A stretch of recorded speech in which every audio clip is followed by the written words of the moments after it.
বিসমিল্লাহির রহমানির রহিম। সময়টা ছিল মক্কার সেই উত্তপ্ত রাত। শহরের সরু গলিগুলোতে কান পাতলেই শোনা যেত আর্তনাদ আর হাহাকার। একদিকে মুসলমানদের শিকলে বেঁধে রাস্তায় ফেলে অমানুষিক নির্যাতন করা হতো, আর অন্যদিকে কুরাইশ সর্দাররা অট্টহাসিতে ফেটে পড়ত। তারা ভাবত, মক্কার শাসন ক্ষমতা আর ক্ষমতা তো আমাদেরই হাতে, আমরাই আসল মালিক। ঠিক সেই মুহূর্তে যখন চারপাশটা অন্ধকারে ঢাকা, তখন মহান আল্লাহ রাব্বুল আলামিন পবিত্র কোরআনের এক অনন্য সূরা নাজিল করলেন। যারা নিজেদের খুব শক্তিশালী মনে করত, সেই অহংকারী কাফেরদের জন্য এটা ছিল এক অমোঘ হুঙ্কার। মাত্র 30টি আয়াত, কিন্তু এই আয়াতগুলো নাজিল হওয়ার পর মক্কার পুরো দৃশ্যপটই বদলে গেল। সেই বিদ্রুপাত্মক মুখগুলো ভয়ে ফ্যাকাশে হয়ে গেল। এই সূরাটিতে এমন কিছু সত্য আর বারজাখের জীবনের এমন লোমহর্ষক গোপনীয়তা প্রকাশ করা হলো যে মুশরিকরা ভয়ে কাঁপতে শুরু করল। আজকের এই ভিডিওতে আমরা সূরা আল মুলক নিয়ে আলোচনা করব এবং কিভাবে এটি কবরের জগৎ বা বারজাখের সাথে সম্পর্কিত তা গভীরভাবে জানার চেষ্টা করব। আপনারা দেখছেন আমাদের কোরআনের তাফসির সিরিজ। ভিডিওটি শেষ পর্যন্ত দেখবেন, লাইক দেবেন এবং কমেন্টে জানাবেন আপনি কোথা থেকে দেখছেন। যদি আপনি প্রস্তুত থাকেন তবে চলুন শুরু করি।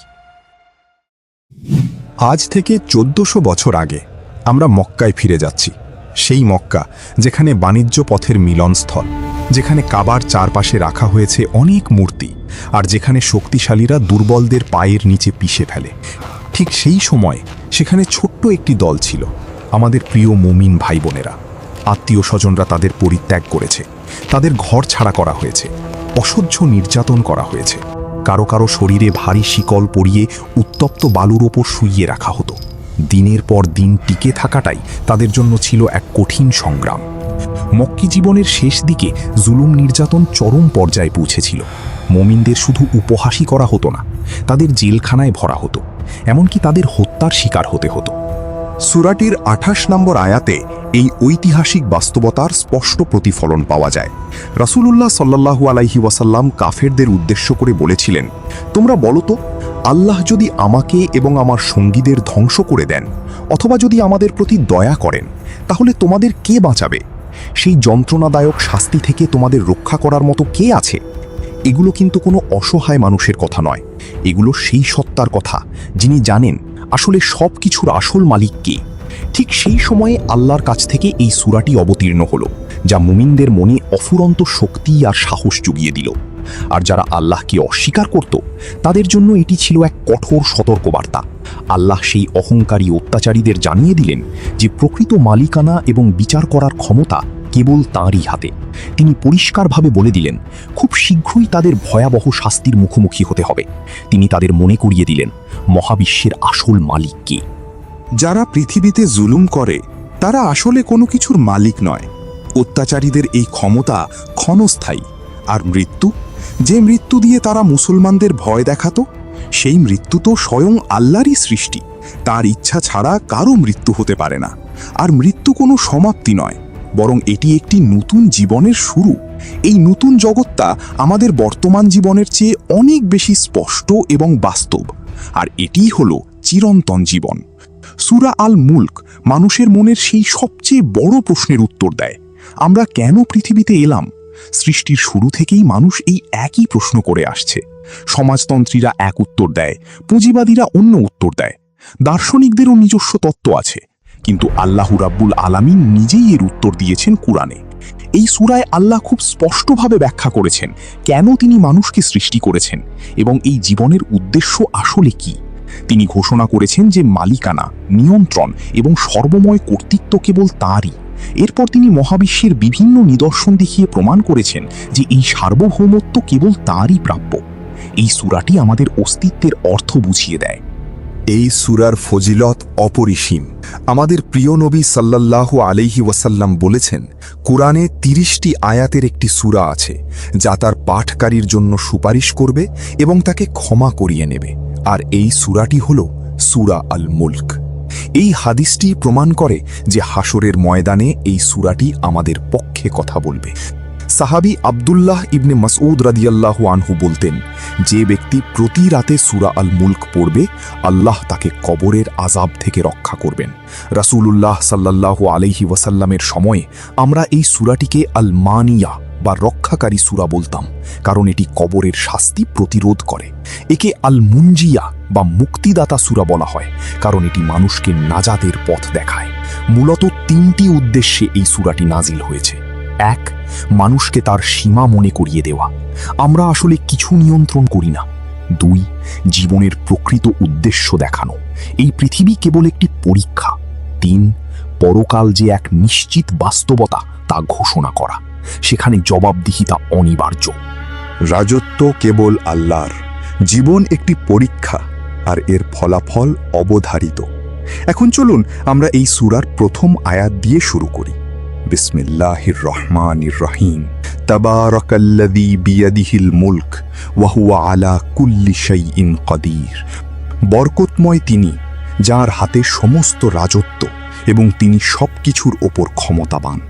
কোরআনে তাবারাকা শব্দটি কেবল আল্লাহর ক্ষেত্রেই ব্যবহার করা হয়েছে, কোনো নবী, ফেরেশতা বা অন্য কোনো সৃষ্টির জন্য এটি ব্যবহৃত হয়নি। ঠিক যেমন সুবহানাল্লাহ মানে আল্লাহকে সব ধরনের ত্রুটি থেকে পবিত্র ঘোষণা করা, তাবারাকা শব্দটিও শুধু তার জন্যই নির্দিষ্ট। এই শব্দটি বারাকা মূল থেকে এসেছে। বারাকা মানে এমন কল্যাণ যা সুদৃঢ়, দীর্ঘস্থায়ী, নিরবচ্ছিন্ন এবং পূর্ণ। তাই তাবারাকা মানে হলো এমন কল্যাণ যা সর্বোচ্চ, পরিপূর্ণ এবং নিখুঁত। একমাত্র আল্লাহই বরকতময়, যার গুণাবলী এবং কাজে অফুরন্ত মহিমা আর ক্ষমতা বিদ্যমান। তিনি সব কিছুর ঊর্ধ্বে, সমস্ত কল্যাণ এবং বরকতের একমাত্র উৎস তিনি। একমাত্র তিনি চিরন্তন এবং পূর্ণাঙ্গ সত্তার অধিকারী। এবার একটু গভীর মনোযোগ দিয়ে ভাবুন তো, আমরা আমাদের কাজ, আমাদের খাবার, আমাদের সময়ের মাঝে বরকত খুঁজি, কিন্তু এই বরকত আসলে আসে কোথা থেকে? এটা আসে তার উৎস থেকে। সেই উৎস ছাড়া বরকত পাওয়া অসম্ভব, আর স্বয়ং আল্লাহই হলেন সেই বরকতের মূল সত্তা। এরপর আল্লাহ বলেন, তাবারাকাল্লাযী নাজ্জালাল ফুরকান। বরকতময় তিনি, যিনি ফুরকান নাজিল করেছেন। ফুরকান হলো কোরআনেরই অন্য নাম। এর মাধ্যমে বোঝা যায় আল্লাহ বরকতময় সত্তার প্রকাশ ঘটে তার পাঠানো ওহী বা আসমানি বাণীর মধ্য দিয়ে। বরকত এবং ওহী উভয়ই একই উৎস থেকে আগত। কোরআনের 9টি আয়াতে তাবারাকা শব্দটি ব্যবহৃত হয়েছে, আর এর মূল অর্থ হল তিনি সেই সত্তা যিনি সৃষ্টি করেন এবং তার সৃষ্টিকে মানুষের উপকারের জন্য নিয়োজিত করেন। সূরা আল আরাফে সূর্য, চন্দ্র এবং নক্ষত্রমণ্ডলীর কথা উল্লেখ করার পর বলা হয়েছে, জেনে রেখো সৃষ্টি এবং আদেশ কেবল তাঁরই। আল্লাহ বরকতময়, যিনি সারা জাহানের রব। আল্লাহ সব কিছু সৃষ্টি করেছেন এবং সেগুলোকে আমাদের সেবায় নিয়োজিত করেছেন। আকাশ আমাদের সেবা করছে, পৃথিবী আমাদের সেবা করছে, নদী, সমুদ্র, উদ্ভিদ সবকিছুই আমাদের কল্যাণে। আর এই অগণিত নিয়ামত আমাদেরকে বারবার মনে করিয়ে দেয় সেই মহান সত্তার কথা, যিনি এগুলো দিয়েছেন এবং যিনি একমাত্র ইবাদতের যোগ্য।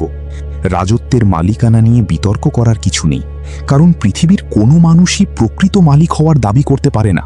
এটি একটি ঘোষণা, আর এর শ্রোতা শুধু মুমিনরাই নন, বরং মক্কার সেই অত্যাচারী কাফেররাও, যারা নিজেদের ক্ষমতা দেখে অহংকার করত।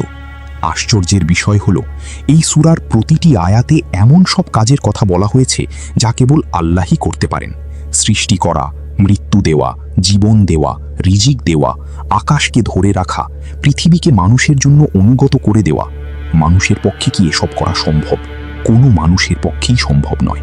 এই সূরাটি শুরু থেকে শেষ পর্যন্ত এই অকাট্য প্রমাণই তুলে ধরেছে। আর প্রথম আয়াতটি এই প্রমাণের ভিত্তি স্থাপন করে। আয়াতটি শেষ হয়েছে এই ঘোষণা দিয়ে, ওয়া হুয়া আলা কুল্লি শাইইন কাদির, এবং তিনি সব কিছুর ওপর সর্বশক্তিমান।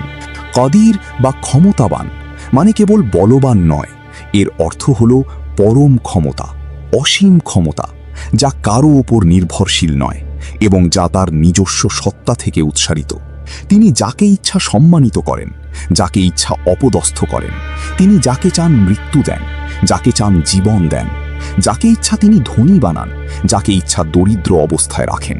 তার নিয়ন্ত্রণের বিপরীতে কোনো কিছু দাঁড়াতে পারে না। তিনি যা চান তা করার ক্ষেত্রে কেউ তাকে বাধা দিতে পারে না। কিন্তু এখানে একটি অত্যন্ত গুরুত্বপূর্ণ ভারসাম্য রয়েছে। আল্লাহ এখানে দুটি গুণবাচক নাম ব্যবহার করেছেন, আজিজ এবং গফুর। আজিজ মানে তিনি পরাক্রমশালী, তাকে কেউ পরাজিত করতে পারে না, কেউ তার ইচ্ছাকে রুখতে পারে না, এবং তার সম্মান কখনো ক্ষুণ্ণ হয় না। আর গফুর মানে তিনি বারংবার ক্ষমা করেন, তার ক্ষমার কোনো সীমা নেই। যখন এই দুটি নাম একসাথে আসে তখন এটা আমাদের বলে, আমি তোমাদের পরীক্ষা করছি ঠিকই, কিন্তু উদ্দেশ্যহীনভাবে নয়, তোমাদের ব্যর্থ করার জন্য নয়, বরং আমি তোমাদের ক্ষমা করতে চাই বলেই এই পরীক্ষা। পরীক্ষার পেছনে কঠোর ক্ষমতা আছে ঠিকই, কিন্তু সেই ক্ষমতার ভেতরে লুকিয়ে আছে অফুরন্ত দয়া। মক্কার সেই নির্যাতিত মুমিন যখন এই আয়াতটি শুনতেন, তখন তিনি কি অনুভব করতেন? হয়তো তিনি ভাবতেন যে আমাকে নির্যাতন করছে সে তো আসলে কোনো কিছুর মালিকই নয়, যে আমাকে হুমকি দিচ্ছে তার ক্ষমতা তো কেবল ততক্ষণই যতক্ষণ আল্লাহ তাকে অনুমতি দিয়েছেন। আমরা যে দুনিয়াটা দেখছি তা তো প্রতারণাময়, প্রকৃত নিয়ন্ত্রণ তো অন্য কারো হাতে। এটা শুধু মানসিক প্রশান্তি নয়, বরং এটা সত্যকে দেখার এক নতুন দৃষ্টিভঙ্গি। এটি এমন এক জীবন দর্শন যা আমাদের শেখায় মহাবিশ্ব কিভাবে চলছে। যে মানুষটি এই বিশ্বাস নিয়ে বেঁচে থাকে তাকে দুনিয়ার কোনো শক্তি প্রকৃতভাবে পরাজিত করতে পারে না। রাসূলুল্লাহ সাল্লাল্লাহু আলাইহি ওয়াসাল্লাম বলেছেন, নিষিদ্ধ বিষয়গুলো থেকে বেঁচে থাকো এবং আল্লাহ তোমাকে যা দিয়েছেন তাতে সন্তুষ্ট থাকো, তাহলেই তুমি মানুষের মধ্যে সবচেয়ে ধনী হয়ে যাবে। তিরমিজি। এই হাদিসটি সূরা আল মুলকের মূল স্পিরিটকে সংক্ষেপে তুলে ধরে। প্রকৃত ধনী তো সেই ব্যক্তি যে জানে সবকিছুই আল্লাহর হাতে। নিজেকে নিজে প্রশ্ন করুন, আল্লাহর সাহায্য ছাড়া কি কোনো কিছু বরকতময় হতে পারে? কোনো নিয়ামত বা কোনো ক্ষমতা কি তাকে ছাড়া অস্তিত্ব রাখতে পারে? তাহলে যার উপর আপনি ভরসা করছেন, যার উপর আপনার মান সম্মান নির্ভর করছে, তার আসল মালিক কে? আপনার দৃষ্টি, আপনার বুদ্ধি, আপনার হৃদয়, সবকিছুর মালিক তো তিনি। সূরা আল মুলক ঠিক এভাবেই শুরু হয়েছে, তাবারাকা। সমস্ত বরকতের উৎস, সমস্ত রাজত্বের মালিক, সবকিছুর ওপর ক্ষমতাবান তিনি। এই শব্দটি কেবল সূরার সূচনা নয়, এটি সেই ভিত্তি যার উপর পুরো সূরার ইমারত দাঁড়িয়ে আছে। আল্লাহ আমাদের সৃষ্টি করেছেন, কিন্তু আমাদের জন্মের আগে আমরা অস্তিত্বহীন ছিলাম। আমাদের কোনো নাম নিশানা ছিল না, এমনকি কারো আলোচনায় আসার মতো যোগ্য আমাদের তখন ছিলে না। এই জায়গা থেকেই সূরাটির দ্বিতীয় আয়াতের মূল বার্তাটি শুরু হচ্ছে। আল্লাহ বলেন, আল্লাযী খলাকাল মাউতা ওয়াল হায়াতা লিয়াবলুয়াকুম আইয়ুকুম আহসানু আমালা ওয়া হুয়াল আজিজুল গফুর। তিনি সেই সত্তা যিনি সৃষ্টি করেছেন মৃত্যু এবং জীবন, যাতে তিনি পরীক্ষা করতে পারেন তোমাদের মধ্যে কর্মের দিক দিয়ে কে উত্তম। আর তিনি পরম পরাক্রমশালী, অত্যন্ত ক্ষমাশীল। এই আয়াতের ক্রমানুসারে একটি অদ্ভুত বিষয় লক্ষ্য করেছেন। আল্লাহ প্রথমে মৃত্যুর কথা বলেছেন, তারপর জীবনের। মৃত্যুর কথা আগে কেন এলো? বড় বড় মুফাসসিরগণ এর গভীর তাৎপর্য নিয়ে চিন্তা করেছেন এবং কিছু গুরুত্বপূর্ণ ব্যাখ্যা দিয়েছেন। প্রথম দৃষ্টিভঙ্গি হল, মানুষের আদি অবস্থা ছিল অস্তিত্বহীনতা। জীবন তো পরে দান করা হয়েছে, তোমরা ছিলে না, তারপর তোমাদের অস্তিত্ব দেওয়া হয়েছে। তাই মৃত্যু অর্থাৎ যে অস্তিত্বহীন অবস্থা থেকে আমরা এসেছি তা আগে আসি। দ্বিতীয় দৃষ্টিভঙ্গি, যা বেশিরভাগ আলেমের মতে অধিক গ্রহণযোগ্য, মৃত্যু হল জীবনের দায়বদ্ধতার সবচেয়ে শক্তিশালী স্মারক। মৃত্যু সম্পর্কে ধারণা না থাকলে মানুষ জীবনের মূল্য বুঝত না। যে ব্যক্তি মৃত্যুকে ভুলে যায় সে ভুলেই যায় যে এই জীবন একটি পরীক্ষা।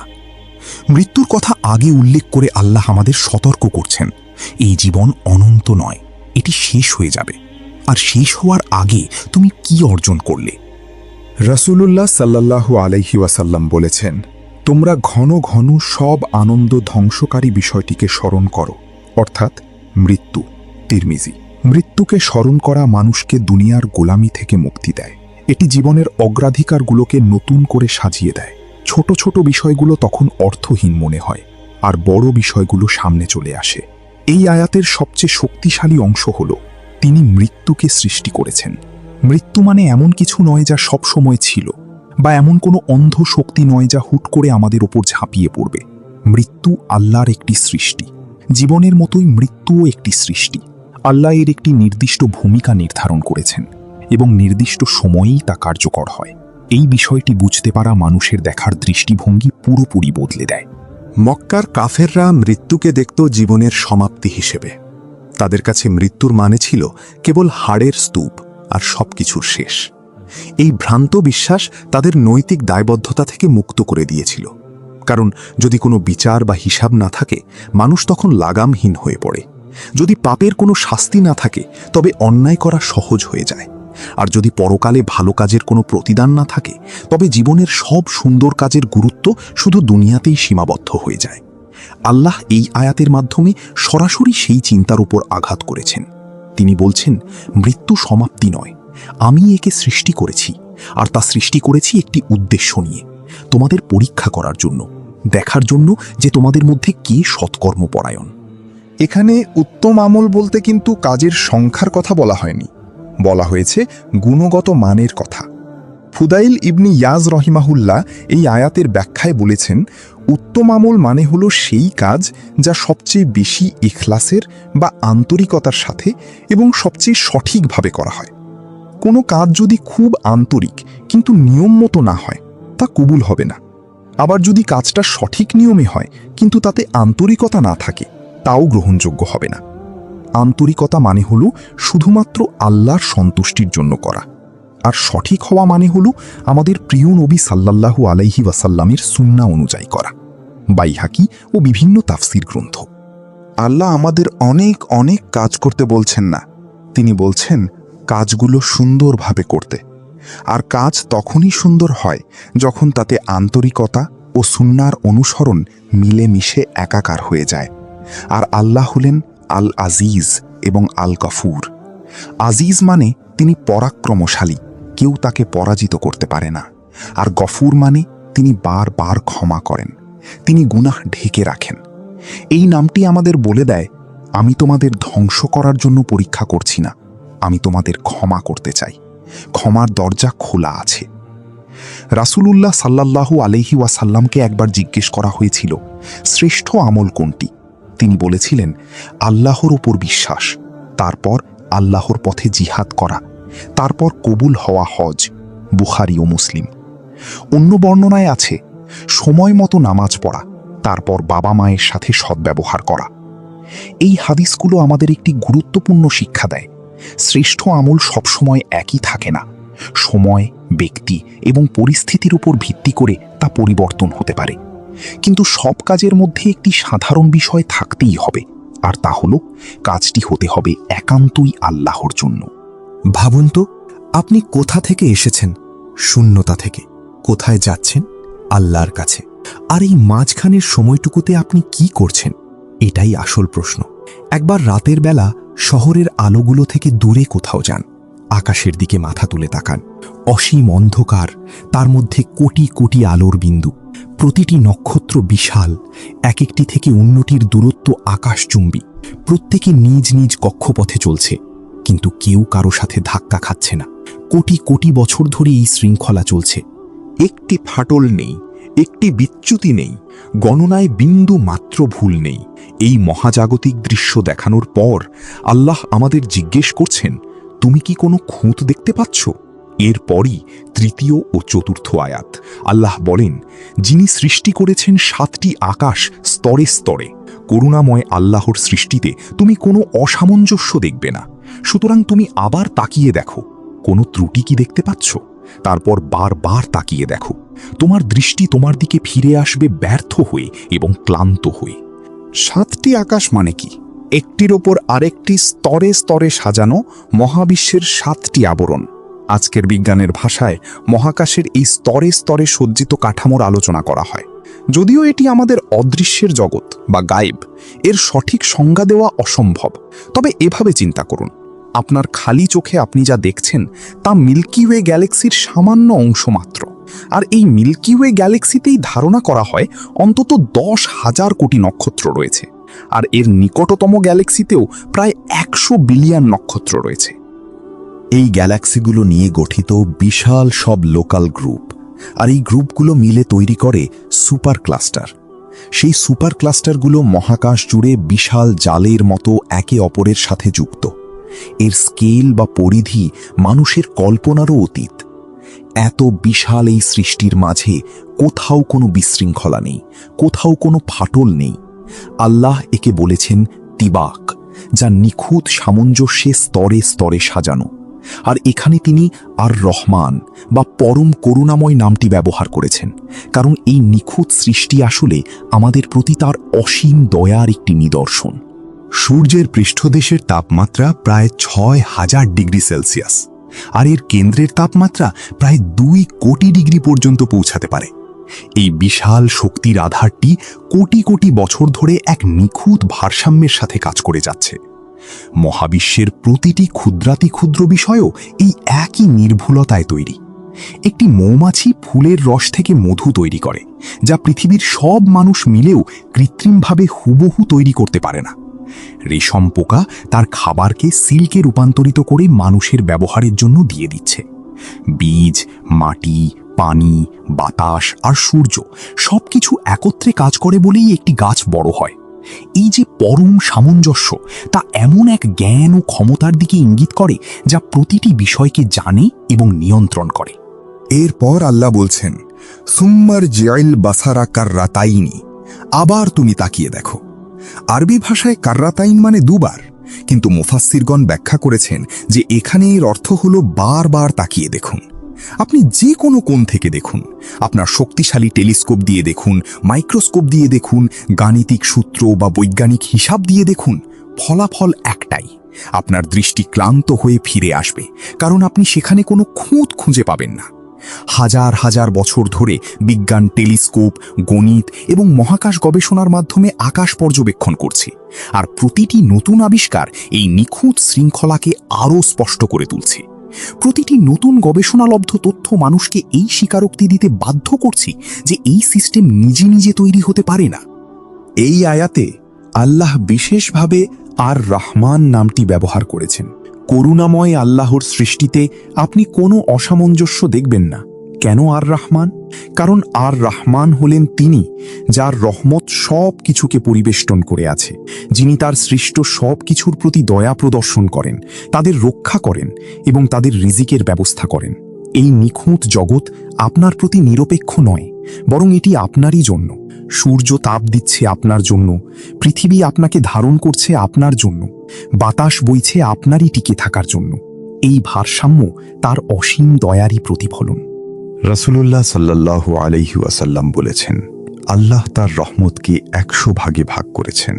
৯৯ ভাগ তিনি নিজের কাছে রেখে দিয়েছেন এবং মাত্র ১ ভাগ পৃথিবীতে নাজিল করেছেন। এই ১ ভাগের কারণেই সৃষ্টির সব প্রাণী একে অপরের প্রতি দয়া প্রদর্শন করে। বিষয়টি গভীরভাবে ভেবে দেখুন। মহাকাশ কোনো এলোমেলো বিশৃঙ্খল অবস্থায় চলছে না, কারণ আর রহমান নামটি সব কিছুকে নিয়ন্ত্রণ করছে, আর এটি শৃঙ্খলাবদ্ধভাবেই চলছে। মহাকাশ এত বিশাল এবং জটিল যে কিছু অজ্ঞ মানুষ একে বিশৃঙ্খলা বা অগোছালো মনে করেছিল, কিন্তু যখন ডার্ক এনার্জি বা এই জাতীয় আবিষ্কার সামনে এলো, তখন পরিষ্কার হয়ে গেল যে এর পেছনে একটি শক্তিশালী শক্তি কাজ করছে, যা সব কিছুকে একত্রে ধরে রেখেছে। এটি কোনো দৈব ঘটনা নয়। কেউ কেউ সৃষ্টির দিকে তাকিয়ে খুঁত খোঁজার চেষ্টা করেন। তারা প্রশ্ন তোলেন, যদি আল্লাহ থাকেনি তবে পৃথিবীতে কষ্ট কেন, রোগ ব্যাধি কেন, মৃত্যু কেন? প্রশ্নগুলো অমূলক নয়, কিন্তু উত্তরের খোঁজে বের হওয়ার সময় তারা একটি মৌলিক সত্য ভুলে যান। মৃত্যুও একটি সৃষ্টি, আর কষ্ট বা বেদনারও একটি উদ্দেশ্য আছে। যিনি এই পুরো ব্যবস্থা সৃষ্টি করেছেন, তিনি সব কিছুকে হিকমত বা প্রজ্ঞা দিয়ে সৃষ্টি করেছেন। একজন কবি চমৎকারভাবে বলেছিলেন, আল্লাহর সৃষ্টি প্রতিটি বস্তু তার নিখুঁত পূর্ণতারই নিদর্শন। আপনি যদি মনে করেন আপনি কোনো খুঁত দেখছেন, তবে জেনে রাখুন আপনার দেখার দৃষ্টিভঙ্গিতেই কোনো সমস্যা আছে। আল্লাহ শয়তানকেও সৃষ্টি করেছেন। এখন প্রশ্ন আসতে পারে, এটাও কি ভালো? প্রখ্যাত আলেম বদিউজ্জামান সাইদ নুরসি এর ব্যাখ্যায় বলেছেন, কোনো কিছু হয় নিজে ভালো, নয়তো তার ফলাফল ভালো। শয়তান নিজে ভালো না হলেও তার সৃষ্টির ফলে মানুষের সামনে যে কঠিন পরীক্ষা ও প্রতিবন্ধকতা তৈরি হয়, তা মানুষকে আধ্যাত্মিক উচ্চতায় পৌঁছাতে সাহায্য করে। এভাবে এটি কল্যাণের পথ তৈরি করে। মহাবিশ্বের সবকিছুই মঙ্গলের ওপর ভিত্তি করে তৈরি, কারণ আল্লাহ তা সৃষ্টি করেছেন। আপনার বুদ্ধি এবং আপনার চোখ উভয়ই ক্লান্ত হয়ে যাবে। তবে আল্লাহর পরিচয় পেতে গিয়ে যদি আপনি ক্লান্ত হয়ে পড়েন, তবে জেনে রাখুন এই ক্লান্তি আপনাকে এমন এক জায়গায় নিয়ে যাবে যেখানে আছে বিস্ময়, আর সেই বিস্ময়ই হলো ঈমানের দরজা। তাই শুধু মহাবিশ্বের দিকেই তাকিয়ে থাকবেন না, আপনি এখন নিজের দিকেই একবার তাকিয়ে দেখুন। এই মুহূর্তে আপনার হৃৎপিণ্ডে প্রায় 1 লক্ষ সিগন্যাল কাজ করে যাচ্ছে। আপনার ফুসফুস স্বয়ংক্রিয়ভাবে সংকুচিত ও প্রসারিত হচ্ছে। আপনার পুরো শরীরে রক্ত প্রবাহিত হচ্ছে, যা প্রতিটি কোষে অক্সিজেন পৌঁছে দিচ্ছে। আপনার চোখ প্রতি সেকেন্ডে কতবার আলোকে প্রসেস করছে, আর আপনার মস্তিষ্কের বিলিয়ন বিলিয়ন সংযোগ কাজ করে যাচ্ছে। এসবের কোনোটিই কিন্তু আপনি সচেতনভাবে নিয়ন্ত্রণ করছেন না। আল্লাহ কুরআনে বলেছেন, আমি তাদের আমার নিদর্শনাবলী দেখাবো দিগন্তে এবং তাদের নিজেদের মাঝে, যতক্ষণ না তাদের কাছে পরিষ্কার হয়ে যায় যে এটাই সত্য। সূরা ফুসসিলাত 53। আপনার বাইরের মহাবিশ্ব এবং আপনার ভেতরের জগৎ উভয়ই একই সত্যের দিকে ইঙ্গিত করে। তা হল একজন স্রষ্টা আছেন এবং তার সৃষ্টিতে কোনো খুঁত নেই। আপনি যদি আপনার চোখ খোলা রাখেন, যদি সত্যিকার অর্থে তাকিয়ে দেখেন, তবে সর্বত্রই আপনি আল্লাহর স্বাক্ষর দেখতে পাবেন। রাসূলুল্লাহ সাল্লাল্লাহু আলাইহি ওয়াসাল্লাম বলেছেন, তোমরা আল্লাহর সৃষ্টি নিয়ে চিন্তা করো, কিন্তু আল্লাহর সত্তা বা স্বরূপ নিয়ে চিন্তা করো না, কারণ তোমরা তাকে পুরোপুরি উপলব্ধি করতে সক্ষম নও। আকাশ হলো এই চিন্তার সবচেয়ে বড় মঞ্চ, আর আল্লাহ আপনাকে সেই মঞ্চেই আমন্ত্রণ জানাচ্ছেন। পঞ্চম আয়াতটি হল, আমি নিকটবর্তী আকাশকে প্রদীপমালা দিয়ে সুসজ্জিত করেছি এবং সেগুলোকে শয়তানদের প্রতি নিক্ষেপের মাধ্যম বানিয়েছি এবং তাদের জন্য প্রস্তুত রেখেছি জ্বলন্ত আগুনের শাস্তি। এই আয়াতে একটি দৃশ্যকে দুটি ভিন্ন দৃষ্টিকোণ থেকে দেখানো হয়েছে। প্রথম দিকটি হল সৌন্দর্য। আল্লাহ নিকটবর্তী আকাশকে প্রদীপমালা বা বাতি দিয়ে সাজিয়েছেন। মাসাবি শব্দের অর্থ হল বাতি বা প্রদীপ। নক্ষত্রগুলোকে এই নামে ডাকা হয় কারণ সেগুলো বাতির মতোই জ্বলে। অন্ধকার রাতকে যেমন একটি বাতি আলোকিত করে তোলে, আকাশের প্রতিটি নক্ষত্রও ঠিক একই অর্থ বহন করে: আলো, দিক নির্দেশনা এবং আশা। দ্বিতীয় দিকটি হল সুরক্ষা।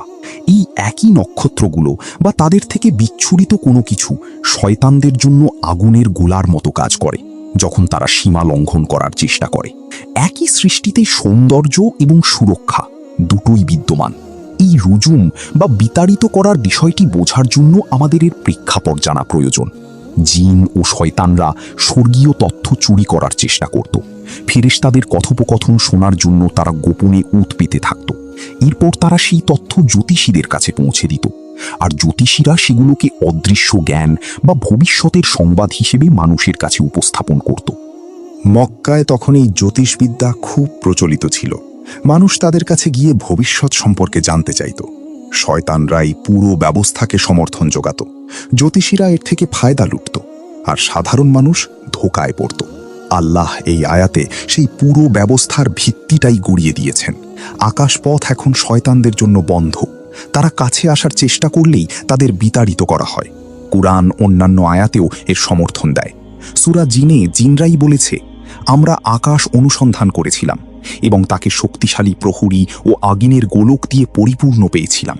আগে আমরা সেখানে কান পেতে শুনতাম, কিন্তু এখন যেই শোনার চেষ্টা করে সেই আগুনের গোলা তাকে তাড়া করে। সূরা জিন ৮-৯। শয়তানরা যেটুকু তথ্য পায় তাও অত্যন্ত সীমিত, আর সেই সামান্য তথ্য নেওয়ার জন্যও তাদের বাধা দেওয়া হয়।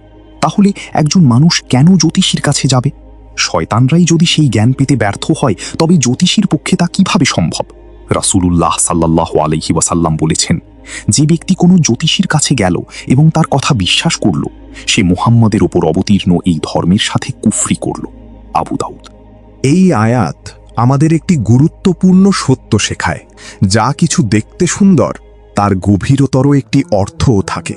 আপনি একটি নক্ষত্রের দিকে তাকিয়ে সেটিকে সুন্দর ভাবছেন, কিন্তু সেই নক্ষত্রটি আবার সীমানার প্রহরী। একই দৃশ্যের দুটি দিক আছে। মুমিনের জন্য এটি সৌন্দর্য, আর শয়তানের জন্য এটি বাধা। এই পৃথিবীতেও একই ভারসাম্য বিদ্যমান। আল্লাহ যা কিছু সৃষ্টি করেছেন সব কিছুরই দুটি দিক রয়েছে। আগুন উষ্ণতা দেয়, কিন্তু আবার পুড়িয়েও ফেলে। পানি জীবন দেয়, কিন্তু ডুবিয়েও মারে। জিহ্বা দিয়ে ভালো কথা বলা যায়, আবার তা দিয়ে ক্ষতিও করা যায়।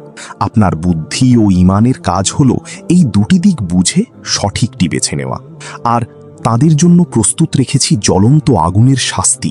এই অংশটি শয়তান এবং তাদের অনুসারী উভয়ের জন্যই প্রযোজ্য, কারণ শয়তানের কাজ হলো বিভ্রান্ত করা, আর যে ব্যক্তি সেই পথে চলে সে পরিণামে তাদের মতোই শাস্তি পাবে। এই আয়াতে আরও একটি গভীর অর্থ লুকিয়ে আছে। মহাবিশ্ব সুরক্ষিত। আল্লাহ শুধু সৃষ্টি করেই ক্ষান্ত হননি, তিনি তার সৃষ্টিকে রক্ষাও করছেন। আকাশে যে নিখুঁত ব্যবস্থা দেখছেন তা নিজে নিজে চলছে না, বরং তা সক্রিয়ভাবে রক্ষণাবেক্ষণ করা হচ্ছে। শয়তানদের সেখানে পৌঁছাতে বাধা দেওয়া হয়, ফেরেশতারা তাদের দায়িত্ব পালন করে যাচ্ছেন। সব কিছুই নিজ নিজ স্থানে সংরক্ষিত।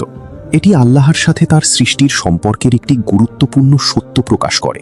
তিনি সৃষ্টি করে ছেড়ে দেননি, বরং তিনি প্রতিনিয়ত পর্যবেক্ষণ করছেন, রক্ষা করছেন এবং নিয়ন্ত্রণ করছেন। রাসূলুল্লাহ সাল্লাল্লাহু আলাইহি ওয়াসাল্লাম প্রায়ই আয়াতুল কুরসি পাঠ করতেন, যেখানে বিষয়টি পরিষ্কারভাবে ফুটে উঠেছে। তার কুরসি আকাশ ও পৃথিবী পরিব্যাপ্ত করে আছে, আর এগুলো রক্ষা করতে তিনি ক্লান্ত হন না। তিনি সমুন্নত, সুমহান। সূরা বাকারা 255। মক্কার কাফেররা নক্ষত্রগুলোকে দেখত, কিন্তু তারা সেগুলোকে মূর্তিতে পরিণত করে পূজা করত এবং জ্যোতিষবিদ্যায় ব্যবহার করত। তারা নক্ষত্রগুলোকে দেখত ঠিকই, কিন্তু তাদের পেছনের আসল অর্থটি তারা দেখতে পেত না। একজন মুমিন যখন আকাশের সেই একই নক্ষত্রের দিকে তাকান, তিনি সম্পূর্ণ ভিন্ন কিছু দেখেন। তিনি সেখানে আল্লাহর অসীম ক্ষমতা অনুভব করেন, সেই আলোর মাঝে তার দয়া খুঁজে পান, আর ওই সুরক্ষা ও সতর্ক বার্তার মাঝে তার প্রজ্ঞার পরিচয় পান। তিনি শুনতে পান এক অমোঘ বার্তা: শয়তানের পথ রুদ্ধ। তাই এখন আপনাকে সিদ্ধান্ত নিতে হবে, আপনি কোন পথ বেছে নেবেন। এরপর 6ষ্ঠ আয়াতে আল্লাহ বলছেন, যারা তাদের রবের সাথে কুফরি করে তাদের জন্য রয়েছে জাহান্নামের শাস্তি, আর কতই না নিকৃষ্ট সেই গন্তব্য। একটু ভেবে দেখুন, এখানে আল্লাহ শুধু যারা অস্বীকার করে বলেননি, বলেছেন যারা তাদের রবের সাথে কুফরি করে। এটি কেবল কোনো আদর্শ বা ধারণাকে প্রত্যাখ্যান করা নয়, এটি হলো সেই সত্তাকে প্রত্যাখ্যান করা যিনি আপনাকে সৃষ্টি করেছেন, যিনি আপনাকে লালন পালন করছেন, যিনি আপনার প্রতিটি নিঃশ্বাস ও বুদ্ধির উৎস। এই পার্থক্যটি অত্যন্ত গুরুত্বপূর্ণ। কুফরি কেবল একটি দার্শনিক অবস্থান নয়, কুফরি মানে হলো প্রতিটি নিঃশ্বাসে তাকে ভুনে থাকা, খাওয়ার প্রতিটি গ্রাসে তাকে উপেক্ষা করা এবং প্রতিটি নিয়ামতকে তার থেকে স্বাধীন মনে করা।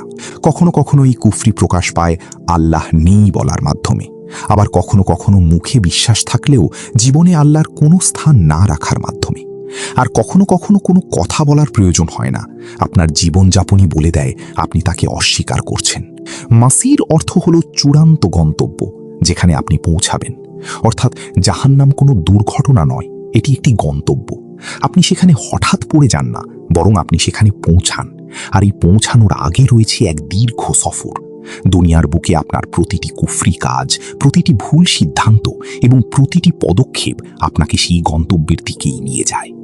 7ম আয়াতে বলা হয়েছে, যখন তাদের সেখানে নিক্ষেপ করা হবে তখন তারা তার ভয়াবহ উত্তাল গর্জন শুনতে পাবে। এই আয়াতটি আমাদের বোঝায় যে জাহান্নাম শুধু একটি জায়গা নয়, সেখানে আছে শব্দ, আছে গর্জন, আছে উত্তপ্ত ফুটন্ত অবস্থা। এখানে যে শব্দগুলো ব্যবহার করা হয়েছে তাতে জাহান্নামকে যেন একটি জীবন্ত ও সক্রিয় সত্তা হিসেবে বর্ণনা করা হয়েছে। এটি কেবল আগুন নয়, এটি একটি প্রচণ্ড শক্তিশালী ও ভীতি জাগানিয়া বাস্তবতা। জাহান্নামের আতঙ্ককে শুধু বোঝার জন্য নয়, অনুভব করার জন্য এমন বর্ণনা দেওয়া হয়েছে। দৃশ্য দেখার আগে মানুষ অনেক সময় শব্দ আগে শোনে, আর কখনো কখনো শব্দের প্রভাব দৃশ্যের চেয়েও বেশি শক্তিশালী হয়। এজন্যই আয়াতটি শুরু হয়েছে, যখন তাদের সেখানে নিক্ষেপ করা হবে। সেখানে কোনো নিয়ন্ত্রণ নেই, কোনো ইচ্ছা নেই, কোনো পালানোর পথ নেই, আর প্রথমেই তারা মুখোমুখি হবে সেই ভয়াবহ শব্দের। এটি অত্যন্ত জোরালো একটি মনস্তাত্ত্বিক বর্ণনা। এই আয়াত আমাদের জানায় জাহান্নাম সত্য, শাস্তিটি সুনিশ্চিত, আর মানুষ সেখানে সম্পূর্ণ অসহায়। 8ম আয়াতে বলা হয়েছে, ক্রোধে সেটি যেন ফেটে পড়বে। যখনই এক একটি দলকে সেখানে নিক্ষেপ করা হবে, তার রক্ষীরা তাদের জিজ্ঞেস করবে, তোমাদের কাছে কি কোনো সতর্ককারী আসেনি? এবার দৃশ্যটি পরবর্তী ধাপে এগিয়ে যায়। শুধু জাহান্নাম নয়, সেখানে হচ্ছে জিজ্ঞাসাবাদ, চলছে কথোপকথন এবং মুখোমুখি হওয়ার এক রূঢ় বাস্তবতা। ক্রোধে সেটি যেন ফেটে পড়বে। এই বর্ণনাটি অত্যন্ত শক্তিশালী। জাহান্নাম কেবল পোড়ায় না, সেটি তার রোষও প্রকাশ করে। এটি কুফরির ভয়াবহতা প্রমাণ করে, কারণ এই লোকগুলো দুনিয়াতে সতর্কবাণী শুনেছিল, নিদর্শন দেখেছিল, সত্যের কথা জেনেছিল, কিন্তু তবুও তারা তা প্রত্যাখ্যান করেছিল। জাহান্নামের রক্ষীরা তাদের জিজ্ঞেস করবে, তোমাদের কাছে কি কোনো সতর্ককারী আসেনি? এই প্রশ্নটি অত্যন্ত ভারী, কারণ উত্তরটি সবারই জানা। হ্যাঁ, সতর্ককারী এসেছিলেন, কিন্তু তারা শোনেননি। এটি মানুষের সবচেয়ে বড় দায়িত্বের কথা মনে করিয়ে দেয়, সতর্কবাণীকে গুরুত্বের সাথে গ্রহণ করা। নবম আয়াতে তারা বলবে, হ্যাঁ, নিশ্চয়ই আমাদের কাছে সতর্ককারী এসেছিলেন, কিন্তু আমরা তাদের অস্বীকার করেছিলাম এবং বলেছিলাম, আল্লাহ কোনো কিছুই নাজিল করেননি, তোমরা তো বড় ভ্রান্তিতে আছো। এবার কাফেররা কথা বলছে। এটি এমন এক স্বীকারোক্তি যেখান থেকে পালানোর কোনো পথ নেই, আর কোনো অজুহাত নেই, আর কোনো মিথ্যা বলার সুযোগ নেই। পরিশেষে মানুষ সত্যটি মেনে নেয়, কিন্তু তখন অনেক দেরি হয়ে গেছে। তারা বলেছে, আমরা তাদের অস্বীকার করেছিলাম। তারা কেবল রাসূলদের প্রত্যাখ্যান করেনি, তারা ওহী বা আসমানি বাণীকেও অস্বীকার করেছিল। এটি কুফরির সর্বোচ্চ পর্যায়। দশম আয়াতে বলা হয়েছে, এবং তারা বলবে, হায়, যদি আমরা শুনতাম অথবা বুদ্ধি খাটিয়ে চিন্তা করতাম, তবে আমরা আজ জ্বলন্ত আগুনের অধিবাসী হতাম না। এটি স্বীকারোক্তির দ্বিতীয় পর্যায়। এখন তারা শুধু বলছে না যে তারা অস্বীকার করেছিল, তারা এখন শোনা এবং চিন্তা করার কথা বলছে। শোনা মানে কেবল শব্দ শোনা নয়, বরং অন্তর দিয়ে গ্রহণ করা, গুরুত্ব দেওয়া। মানুষ প্রায় শোনে কিন্তু কান দেয় না। আর বুদ্ধি খাটিয়ে চিন্তা করা মানে হলো প্রশ্ন করা, যুক্তির সাথে সংযোগ স্থাপন করা। কুরআন বারবার এই আহ্বান জানায়, তোমরা কি চিন্তা করো না? কিন্তু এই মানুষগুলো চিন্তা করেনি, আর এখন তারা গভীর আফসোসের সাথে বসবাস করছে। 11 নম্বর আয়াতে বলা হয়েছে, অতঃপর তারা তাদের অপরাধ স্বীকার করবে। সুতরাং ধিক্কার সেই জ্বলন্ত আগুনের অধিবাসীদের জন্য। জাহান্নামে তাদের এই স্বীকারোক্তি তাদের কোনো উপকারে আসবে না। তাদেরকে বাঁচানোর উপায় তো কেবল দুনিয়াতেই ছিল, তাওবা করার মাধ্যমে। আয়াতের দ্বিতীয় অংশটি অত্যন্ত কঠোর। সুতরাং ধিক্কার সেই জ্বলন্ত আগুনের অধিবাসীদের জন্য। এটি আর দয়া বা করুণার কোনো প্রকাশ নয়, বরং এটি একটি চিরস্থায়ী বিচ্ছিন্নতা, চূড়ান্ত বিচ্ছেদ। 12 নম্বর আয়াতে আল্লাহ বলছেন, নিশ্চয়ই যারা তাদের রবকে না দেখেও ভয় করে, তাদের জন্য রয়েছে ক্ষমা এবং মহা পুরস্কার। আগের আয়াতে জাহান্নামীদের জন্য দরজা বন্ধ হয়ে গিয়েছিল, কিন্তু এই আয়াতে আরেকটি দরজা উন্মুক্ত হলো। এই ঘোষণাটি অত্যন্ত গভীর। এটি তাদের কথা বলছে যারা আল্লাহকে দেখেনি, কিন্তু তার সৃষ্টিকে পর্যবেক্ষণ করে এবং গভীরভাবে চিন্তা করে তাকে চিনেছে ও ভয় পেয়েছে। যেমনটি বলা হয়, যারা সবচেয়ে বেশি জানে তারাই আল্লাহকে সবচেয়ে বেশি ভয় করে। জ্ঞান বাড়লে ভয়ও বাড়ে, আর যারা যত বেশি ভয় পায় তারা ততই নিরাপদ থাকে। কিন্তু যারা নিজের পরিণতি নিয়ে চিন্তিত নয়, তাদের সেই পরিণতি সবচেয়ে ভয়ের বিষয়। এই আয়াত দুটি জিনিসের প্রতিশ্রুতি দেয়, ক্ষমা এবং মহা পুরস্কার। এই দুটি আয়াত পাশাপাশি দুই ধরনের মানুষকে তুলে ধরে। প্রথম দলটি সতর্কবাণীকে প্রত্যাখ্যান করেছিল, পরে অনুশোচনা করেছিল, কিন্তু তখন অনেক দেরি হয়ে গেছে। দ্বিতীয় দলটি না দেখেই বিশ্বাস করেছিল, নিজেদের আমলের ব্যাপারে সতর্ক ছিল, আর পরিশেষে তারা সফল হয়েছে। এখন নিজেকে একবার প্রশ্ন করার সময়, আপনি কোন দলে? 13তম আয়াতে আল্লাহ বলছেন, তোমরা তোমাদের কথা গোপনে বলো কিংবা প্রকাশ্যে, তিনি তো অন্তরের খবর জানেন। মানুষ প্রায়ই মনে করে তারা নিজেদের লুকিয়ে রাখতে পারবে। কিছু কথা গোপন রাখে, কিছু চিন্তা মনে পুষে রাখে, নিজেদের উদ্দেশ্য লুকিয়ে রাখে, আর ভাবে কেউ জানে না। কিন্তু এই আয়াতটি সেই ধারণা পুরোপুরি মুছে দেয়। গোপন হোক বা প্রকাশ্য, আল্লাহর কাছে সবই সমান। এমনকি মানুষ সৃষ্টি হওয়ার আগেও সে কি গোপন করবে আর কি প্রকাশ করবে তা তিনি জানেন। মানুষের বুদ্ধিবৃত্তি বা সিদ্ধান্ত নেওয়ার ক্ষমতা পাওয়ার আগেই আল্লাহ জানেন সে কি করবে। মুফাসসিরগণ এমনকি বলেছেন, আল্লাহ শুধু বিদ্যমান বস্তুই জানেন না, বরং কোনো সৃষ্টি যদি কখনো অস্তিত্ব লাভ নাও করে, তবুও তারা কি করত তাও তিনি জানেন। এই জ্ঞানের স্তর কল্পনারও অতীত। 14তম আয়াতে বলা হয়েছে, যিনি সৃষ্টি করেছেন তিনি কি জানেন না? অথচ তিনি সূক্ষ্মদর্শী, সর্বজ্ঞ। এই আয়াতটি আগেরটির ধারাবাহিকতা। এখানে একটি প্রশ্ন করা হয়েছে, কিন্তু কোনো উত্তরের প্রত্যাশা করা হয়নি। প্রশ্নটি হল, যিনি আপনাকে সৃষ্টি করেছেন, যিনি আপনার গঠন দিয়েছেন, যিনি আপনাকে অস্তিত্ব দান করেছেন, তিনি আপনাকে কিভাবে না জেনে পারেন? এই প্রশ্ন হৃদয়ের সব সংশয় দূর করে দেয়। তিনি সর্বজ্ঞ বা পূর্ণ সচেতন। এর মানে হল তিনি কেবল সবকিছু সৃষ্টিই করেন না, প্রতিটি কাজের খুঁটিনাটি সম্পর্কেও তিনি সচেতন। মানুষ তার ইচ্ছা শক্তি দিয়ে বেছে নেয় ঠিকই, কিন্তু সেই কাজের পেছনে যে সামর্থ্য ও পরিবেশ, তাও আল্লাহরই সৃষ্টি। হাঁটা, নিঃশ্বাস নেওয়া, বসে থাকা, প্রতিটি মুহূর্ত তাঁরই সৃষ্টি। এটি প্রমাণ করে যে সব কিছুই আল্লাহর উপর নির্ভরশীল। মানুষ মনে করে শুধু তাদের অস্তিত্বই আল্লাহর সৃষ্টি, কিন্তু না, মানুষের প্রতিটি কাজ, প্রতিটি স্থিরতা সবই তার সৃষ্টি। 15তম আয়াতে বলা হয়েছে, তিনিই তোমাদের জন্য পৃথিবীকে সুগম করেছেন, সুতরাং তোমরা এর পথে প্রান্তরে চলো এবং তার দেওয়া রিজিক থেকে আহার করো, আর তার দিকেই তোমাদের পুনরুত্থান। এখন আয়াতের ধারা হঠাৎ পরিবর্তিত হল। আকাশ, অদৃশ্যের জগৎ বা হৃদয়ের গভীরে চিন্তা করার পর এখন তা নেমে এলো পৃথিবীর মাটিতে। কারণ মানুষ শুধু চিন্তা করে না, মানুষ পৃথিবীতে জীবন যাপনও করে। তোমাদের জন্য পৃথিবীকে সুগম করেছেন, এটি একটি অত্যন্ত শক্তিশালী ঘোষণা। পৃথিবী কঠিন, ভারী এবং বিশাল, কিন্তু একে তোমাদের জন্য বাসযোগ্য করা হয়েছে। তোমরা এর ওপর হাঁটতে পারো, জীবনযাপন করতে পারো, এর থেকে উপকৃত হতে পারো। এটি কোনো কাকতালীয় ঘটনা নয়। পৃথিবীর বায়ুমণ্ডলীয় চাপ যদি মানুষের শরীরের অভ্যন্তরীণ চাপের সাথে সামঞ্জস্যপূর্ণ না হতো, তবে মানুষের দেহ টিকে থাকতে পারত না। হয়তো আমরা কখনো চাপের কথা ভাবি না, শুধু অক্সিজেন, তাপমাত্রা আর পানির কথা ভাবি। কিন্তু এই পৃথিবীকে বাসযোগ্য করার জন্য হাজার হাজার শর্ত নিখুঁতভাবে নির্ধারণ করা হয়েছে। সব কিছু জীবনের সাথে সামঞ্জস্যপূর্ণ এবং সবই আল্লাহর সৃষ্টি। আর তার দিকেই তোমাদের পুনরুত্থান, এর মানে হল দুনিয়াটা ক্ষণস্থায়ী। আপনার শ্রম অনন্তকাল নয়, আর চূড়ান্ত গন্তব্য জানা আছে। কাজ করুন, কিন্তু দুনিয়ার মোহে নিজেকে হারিয়ে ফেলবেন না। 16তম আয়াতে বলা হয়েছে, তোমরা কি মহাকাশের ওপরের সেই সত্তা সম্পর্কে নিরাপদ মনে করছো, যে তিনি তোমাদের সহ ভূমিকে ধসিয়ে দেবেন না, আর হঠাৎ তা কাঁপতে শুরু করবে? এই আয়াতটি আগের আয়াতের ভারসাম্য পূর্ণ করে।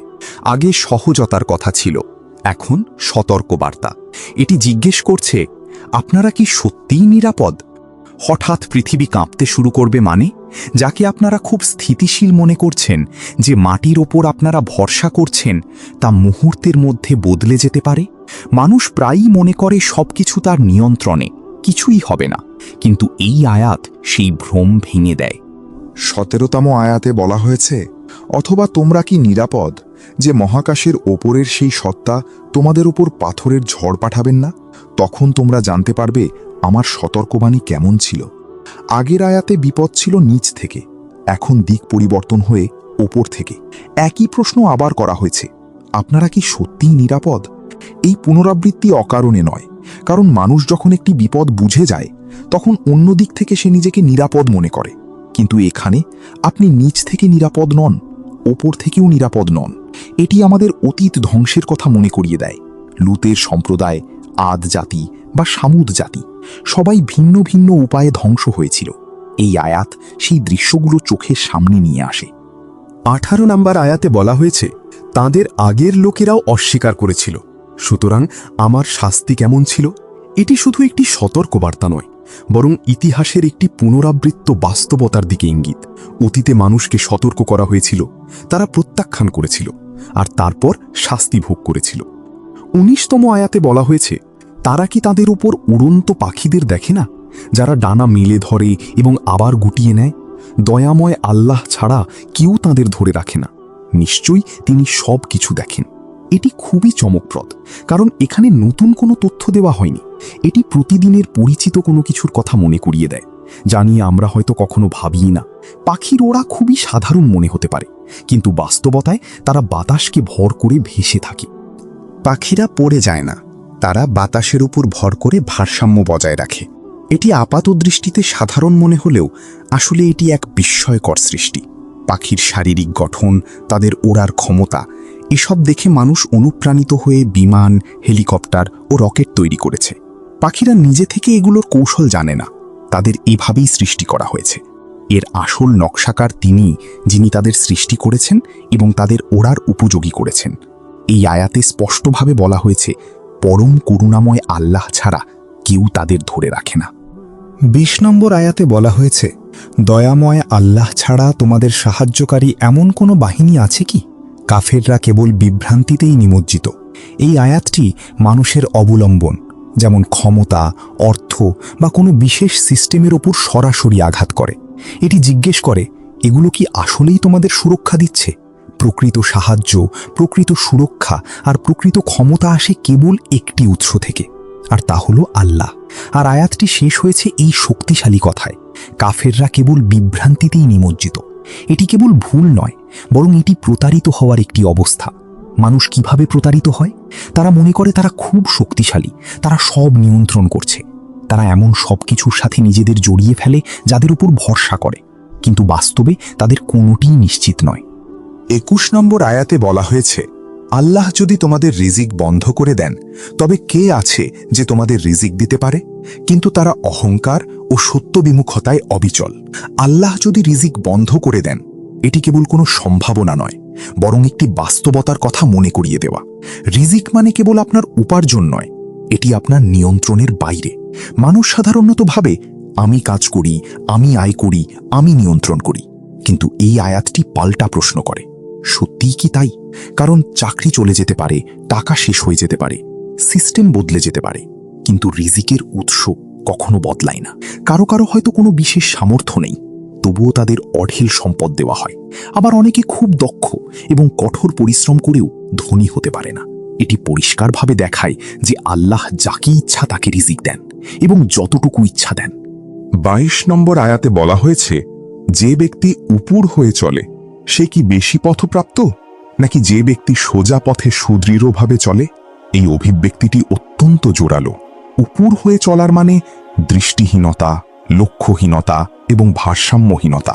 অর্থাৎ আপনি জানেন না আপনি কোথায় যাচ্ছেন, আপনি বারবার হোঁচট খাচ্ছেন, আপনি চলছেন ঠিকই কিন্তু সচেতনতা ছাড়া। এই হলো সেই ব্যক্তি যে সত্যকে প্রত্যাখ্যান করে। আর বিপরীত চিত্র হলো, যে সোজা পথে চলে সে হলো মুমিন। সোজা পথে চলা কেবল একটি বর্ণনা নয়, এটি একটি তুলনামূলক চিত্র, আর এর ফলাফলও সুস্পষ্ট। ২৩ নম্বর আয়াতে বলা হয়েছে, বলো, তিনিই তোমাদের সৃষ্টি করেছেন এবং তোমাদের দিয়েছেন শ্রবণ শক্তি, দৃষ্টিশক্তি ও অন্তঃকরণ। তোমরা খুব কমই কৃতজ্ঞতা প্রকাশ করো। এটি জীবনের সবচেয়ে মৌলিক সত্যের কথা মনে করিয়ে দেয়। আপনি নিজেকে তৈরি করেননি, আপনি নিজের নকশাও করেননি। অস্তিত্বে আসার পেছনে আপনার কোনো পরিকল্পনা ছিল না, আপনাদের সৃষ্টি করা হয়েছে। এই আয়াতে ৩টি নিয়ামতের কথা উল্লেখ করা হয়েছে: শোনার কান, দেখার চোখ এবং বুঝার কেন্দ্র হৃদয়। এই ক্রমটি কাকতালীয় নয়। মানুষ সাধারণত প্রথমে সত্যের কথা শোনে, কিন্তু শোনার উপরই সব শেষ নয়। এরপর তারা প্রমাণ বা নিদর্শন দেখে, কিন্তু দেখা মানেই সব শেষ নয়। পরিশেষে তারা বোঝে, তারা গ্রহণ করে, তারা অঙ্গীকারবদ্ধ হয়। এটিই আসল লক্ষ্য। তোমরা খুব কমই কৃতজ্ঞতা প্রকাশ করো।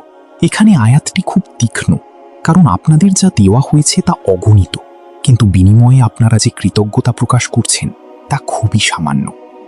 ২৪ নম্বর আয়াতে বলা হয়েছে, বলো, তিনিই তোমাদের পৃথিবীতে ছড়িয়ে দিয়েছেন এবং তারই কাছে তোমরা সমবেত হবে। মানুষ পৃথিবীর দিকে তাকিয়ে ভাবে সবাই আলাদা, সবাই ভিন্ন, সব কিছু ছড়িয়ে ছিটিয়ে আছে। কিন্তু আয়াতটি বলছে, এই ছড়িয়ে থাকা অবস্থাটিও আল্লাহর নিয়ন্ত্রণে এবং তারই কাছে সবাইকে একত্র করা হবে। এটি সবকিছু বদলে দেয়, কারণ জীবন আপাতদৃষ্টিতে বিক্ষিপ্ত মনে হলেও এর শেষটা কিন্তু বিক্ষিপ্ত নয়। এর শেষ হলো একত্রিত হওয়া।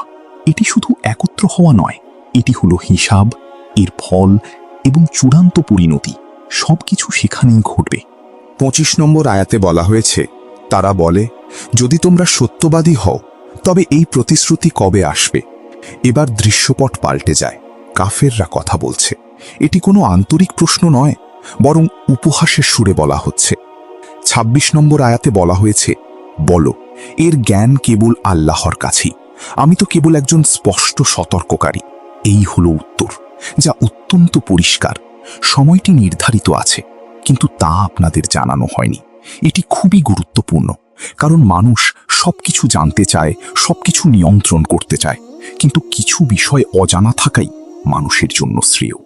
যদি সবকিছুই জানা থাকত, তবে মানুষ নিশ্চিত জেনে সেই অনুযায়ী কাজ করত। কিন্তু এই জীবনের পরীক্ষা তো অনিশ্চয়তার মাঝেই। ২৭ নম্বর আয়াতে বলা হয়েছে, তারপর যখন তারা তা নিকটবর্তী দেখবে, তখন কাফেরদের মুখমণ্ডল বিবর্ণ হয়ে যাবে এবং বলা হবে, এটাই তো সেই জিনিস যা তোমরা চেয়েছিলে। এখন সেই প্রতীক্ষিত মুহূর্তটি সামনে আসে। তারা জানিয়ে উপহাস করত, জানিয়ে প্রশ্ন তুলত, এখন তারা তা প্রত্যক্ষ করছে। যখন তারা এটিকে নিকটবর্তী দেখবে, তখন আর কোনো সন্দেহ থাকবে না, কোনো বিতর্ক থাকবে না। সত্য স্পষ্ট হয়ে যাবে, তাদের মুখমণ্ডল বিবর্ণ হয়ে যাবে। এটি কেবল শারীরিক পরিবর্তন নয়, এর ভেতরে লুকিয়ে আছে গভীর অনুশোচনা, ভয় এবং চরম আতঙ্ক। মানুষের ভেতরে যা কিছু ছিল সব এখন তার চেহারায় ফুটে উঠবে। কিন্তু সমস্যা হলো, এই উপলব্ধি অনেক দেরিতে হচ্ছে। এটাই তো সেই জিনিস যা তোমরা চেয়েছিলে। এই উক্তিটি খুবই ভারী। এটি একটি মুখোমুখি লড়াইয়ের মতো, যেন বলা হচ্ছে, তোমরা তো এটাই দেখতে চেয়েছিলে, তাই না? আগের এক আয়াতে বলা হয়েছিল, বলতো, আল্লাহ যদি আমাকে এবং আমার সঙ্গীদের ধ্বংস করে দেন, অথবা যদি আমাদের প্রতি দয়া করেন, তবে কে কাফেরদের সেই যন্ত্রণাদায়ক শাস্তি থেকে রক্ষা করবে? কাফেররা সব সময় ভাবত, নবী সাল্লাল্লাহু আলাইহি ওয়াসাল্লাম সরে গেলে বা মুমিনরা বিদায় নিলে সব ঝামেলা শেষ। তাদের দৃষ্টি ছিল মুমিনদের ওপর। কিন্তু এই আয়াত তাদের দৃষ্টি ঘুরিয়ে নিজের দিকে নিয়ে আসে। তারা তো সবসময় মুমিনদের নিয়ে পড়েছিল। এখন এই আয়াত তাদের নিজেদের মুখোমুখি দাঁড় করালো। ২৯ নম্বর আয়াতে বলা হয়েছে, বলো, তিনি আর রহমান, আমরা তার উপর ঈমান এনেছি এবং তার উপরই ভরসা করেছি। শীঘ্রই তোমরা জানতে পারবে কে স্পষ্ট ভ্রান্তিতে আছে। সূরাটির শেষে আলোচনাটি পূর্ণতা পায়। শুরুতে রাজত্ব বা সার্বভৌমত্বের ব্যাখ্যা দেওয়া হয়েছিল, পরীক্ষার উদ্দেশ্য বোঝানো হয়েছিল, সতর্কবার্তা দেওয়া হয়েছিল। এখন সব পক্ষ পরিষ্কার, তিনি আর রহমান। এটি গুরুত্বপূর্ণ, কারণ পুরো সূরা জুড়ে শাস্তির কথা ছিল, সতর্কবাণী ছিল, কিন্তু এখানে এসে আবার রহমতের কথা এলো। কারণ সতর্ক করাও তো দয়া, মনে করিয়ে দেওয়াটাও রহমত। এই পুরো সূরাটিই আসলে এক অসীম রহমত। ৩০ নম্বর আয়াতে বলা হয়েছে, বলো, তোমরা ভেবে দেখেছ কি, যদি তোমাদের পানি ভূগর্ভে চলে যায়, তবে কে তোমাদের জন্য নিয়ে আসবে প্রবহমান পানি? শেষ আয়াতটি খুব সহজ একটি উদাহরণ দিয়ে শেষ হয়। পানি, যা জীবনের ভিত্তি, আমাদের সবচেয়ে সাধারণ প্রয়োজন, প্রতিদিনের নেয়ামত। মানুষ সাধারণত এটি নিয়ে ভাবেই না। যদি পানি হারিয়ে যেত, এটি একটি সতর্কবার্তা। যদি পানি না থাকত, তবে জীবন শেষ হয়ে যেত এবং আর কেউ তা ফিরিয়ে আনতে পারত না। প্রথম আয়াতটি শুরু হয়েছিল, সমস্ত রাজত্ব আল্লাহর হাতে, আর শেষ আয়াতটি শেষ হল, সবচেয়ে সাধারণ নিয়ামতটিও তাঁর উপর নির্ভরশীল। এটি একটি বৃত্তের মতো, শুরু এবং শেষ মিলে গেল। মানুষ বুঝতে পারল সব কিছুই সেই একই উৎস থেকে আসে। এখন কেবল একটি কাজ বাকি, সেই সত্যকে উপলব্ধি করা। আল্লাহ আমাদের সেই সৌভাগ্যবানদের অন্তর্ভুক্ত করুন, যারা সত্যিই উপলব্ধি করতে পারে।